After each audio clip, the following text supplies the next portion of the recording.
अगर supreme court आइन से बाला रूल्स बनाए तो कोई तो याद दिलाएगा कि आइन के दायरे में रहें। आइन कहता है सुप्रीम कोर्ट अपने प्रैक्टिस एंड प्रोसीजर के रूल्स बनाने के लिए बाइख्तियार है। एक शख्स आता है और पार्लियामेंट को रबर स्टैंप बना देता है। चीफ जस्टिस के practice and procedure act case की समाअत के दौरान रिमार्क्स। वकील की जानिब से इजाफी कागजात जमा कराने पर बरहमी का इजहार। ये केस सुन रहे हैं और अदालत पर दूसरे केसेस का बोझ बढ़ रहा है। चीफ जस्टिस का वकील से मुकालमा।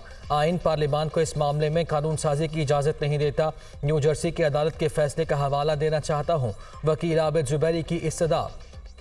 कम अज़ कम अमरीकी सुप्रीम कोर्ट के फैसले का तो हवाला दें।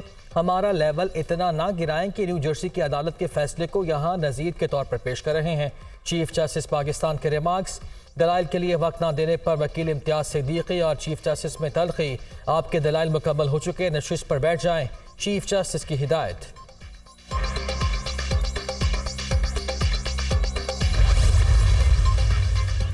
फ़लस्तीन और इसराइल में जंग का तीसरा रोज। हलाक इसराइलियों की तादाद 700 तक जा पहुंची। 2156 जख्मी। हमास का ऑपरेशन तूफान अल-अक्सा इसराइल के लिए मुहलिक साबित। हजारों रॉकेट फायर मुतादिद इसराइली इलाके हमलों की जद में आए। इसराइल पर जमीन, समंदर और फिजा से हमले किए गए। हमास ने इसराइल के मुतादिद शहरी और सरकारी एहलकार यरगमाल बना लिए। फ़लस्तीनी जंगजुओं के इसराइली इलाकों में दाखिल होकर टारगेटेड हमले। जल्द इसराइली फोर्सेस के एहलकारों की तादाद का ऐलान करेंगे। इसराइली वजीर आजम के ख्याल से कहीं ज्यादा कैदी हमारे पास हैं जिन्हें गजा के हर कोने में रखा गया है। इसराइली तैयारों के हमलों से कैदियों को नुकसान पहुंच सकता है। तर्जुमान हमास का बयान।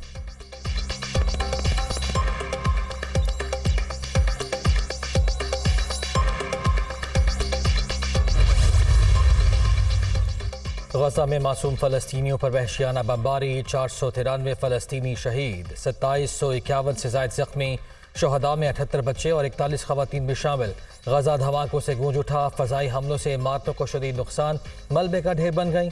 इसराइल ने गजा के लिए खुराक, बिजली, फ्यूल और दीगर अशिया की सप्लाई मुअत्तल कर दी। इंटरनेट सर्विसेज भी बंद। इसराइली फ़ौज की गजा पर मुकम्मल कब्जा करने की धमकी। गजा इनक्लेव ख़त्म कर देंगे, इसराइली हुकूमत का ऐलान। 42 साला कमांडर ने हाल की हलाकत की तस्दीक कर दी। तोशाखाना केस के फैसले पर चेयरमैन पीटीआई की नाअहली के नोटिफिकेशन का मामला। इस्लामाबाद हाई कोर्ट ने चेयरमैन पीटीआई की दरख्वास्त पर फैसला महफूज कर लिया।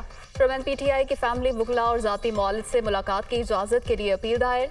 दरख्वास्त में इस्लामाबाद हाई कोर्ट के सिंगल बेंच का 25 सितंबर का हुक्मनामा चैलेंज किया गया।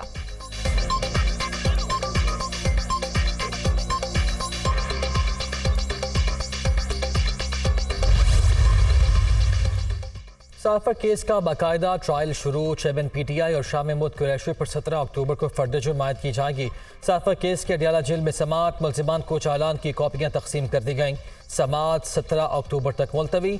सरकारी गवाहान तलब। ऑफिशियल सीक्रेट एक्ट अदालत के जज अबुल हसनात जुल्करनैन ने समाअत की।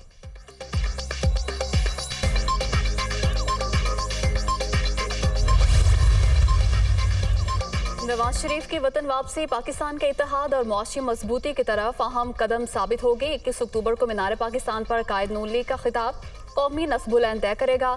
नवाज शरीफ की क़यादत में मुल्क गैर इंतखाबी मुहिम पूरी कुव्वत से चलाएंगे। नवाज शरीफ ने हमेशा मुल्क को बहरानों से निकाला और तारीखी किरदार अदा किया। इस बार भी अवाम को मुश्किल से निकालेंगे। शहबाज शरीफ का पार्टी कारकुनों के नाम पैगाम।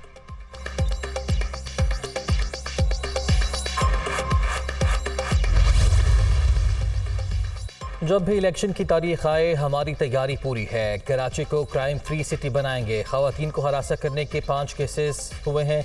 खवातीन को हरासा करने वालों को गिरफ्तार किया जा रहा है। पुलिस की पेट्रोलिंग को बढ़ा रहे हैं। निगरान वज़ीर दाखिला सिंध हारिस नवाज की मीडिया टॉक।